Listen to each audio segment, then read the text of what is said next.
Okay, for this one we're doing Module 5, Lesson 2, which is Represent Ratio and Rates with Tables and Graphs. So instead of just like writing them out, we're now going to organize them in table and graphs. If you want to do this in your book, it's on page 143, and I just picked things out of your book to put them on here. I just gave more room here. Let's look at this first part.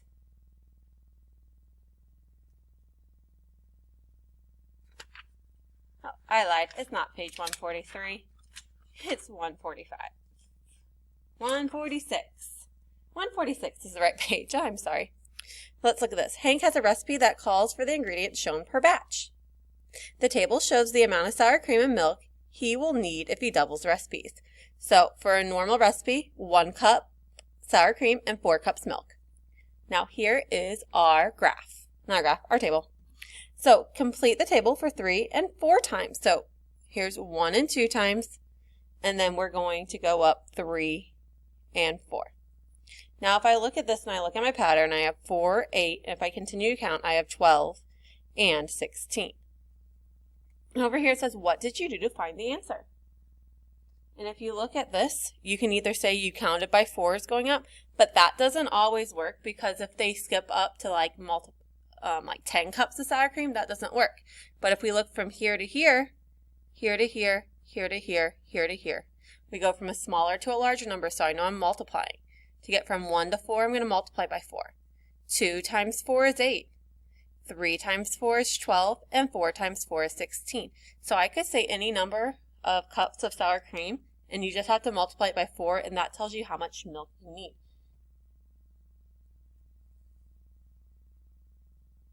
To go from here to here,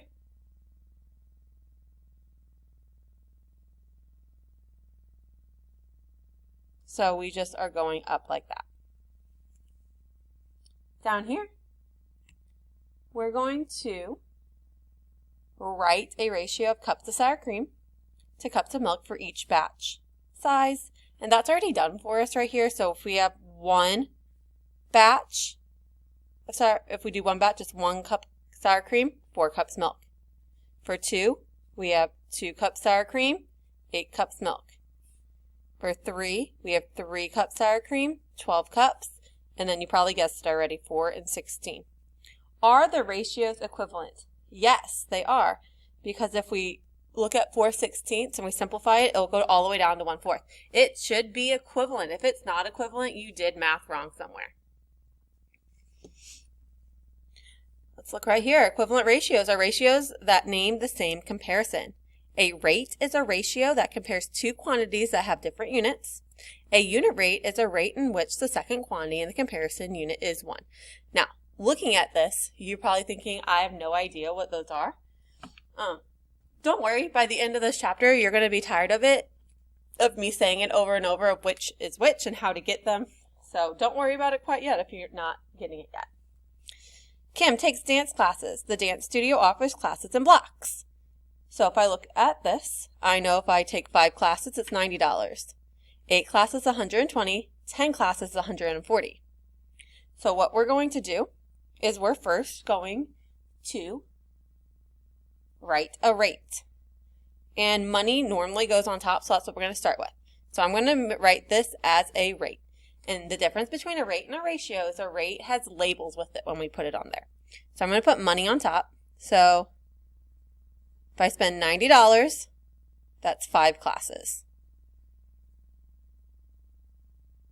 If I spend $120, that's 8 classes. If I spend $140, that's 10 classes. Now, a unit rate is getting us down to have a 1 on the bottom. So it's set up for us already over here. So anytime we're doing a unit rate, all we have to do is divide by the bottom number. So whatever this bottom number is, you're going to divide by it on top and bottom. Remember, whatever you do on the bottom, you have to do on the top on a ratio or a rate or a fraction. So you have to keep it equal so you have equivalent fractions. A unit rate, you have to get a 1 on the bottom. I like unit rates because I know I always have to divide by the bottom number. So 90 divided by 5 is 1, and 5 divided by 5 is 1, and 90 divided by 5 is 18. So if I only wanted to take one class, it would be $18. Tova earns money pet sitting for friends and neighbors. She earns the same amount per hour. So we're going to have equivalent fractions here. So in 2 hours, she gets $40. So to get from 2 to 40, I multiply by 20. So 4 times 20 would be 80. Now, I can't go this way and multiply, so I have to do the opposite, so I'm dividing. So to get from here to here, I'm going to divide by 20, and that gets me 6. So in 6 hours, she gets 120. Now we're going to have to put them on the graph. When we're graphing them, we have to run before we jump. So if we look at our first one, I'm going to run to 2, and I'm jumping up to 40. The second one I'm running to, so I run to 4, and I'm going to jump to 80. And then I'm going to run to 6 and jump up to 120. If I look at these dots on here, what do I notice? Sorry about that. I did not realize it was off the screen. So what do I notice? If I go like this, hopefully your line's drawn straighter than mine. It isn't a straight line.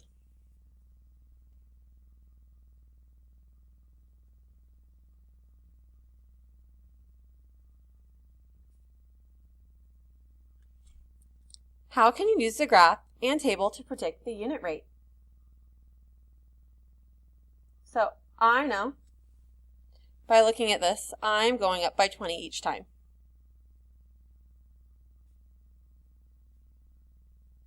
Not 20, 40. We're going up by 40 each time.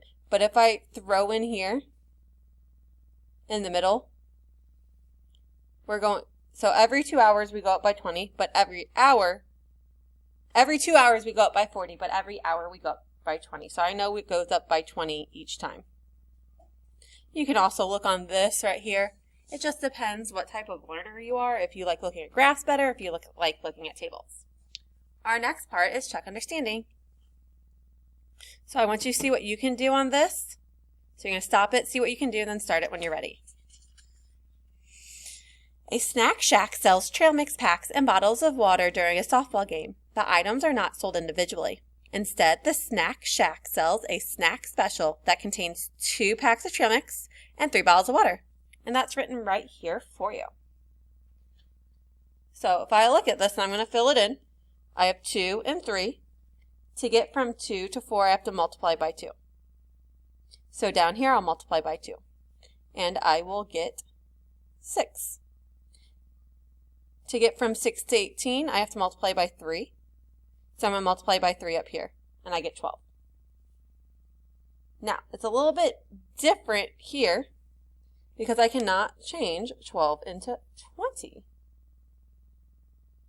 But if I look down here, I may be able to figure it out. And so, if I look here, to get from 2 to 4, I multiply by 2. To get to here,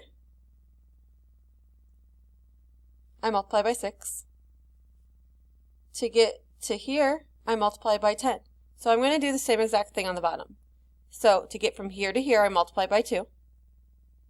To get from here to here, I multiply by 6. And if you notice, the first time we multiply by 2, the second time we're going to multiply by 6, the third time we're going to multiply by 10. So we get a 3 times 10, which is 30. So we have to do the same thing on top and bottom. A train travels at a constant speed of 420 miles.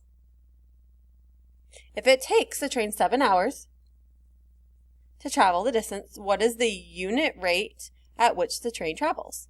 So my numbers are 420 miles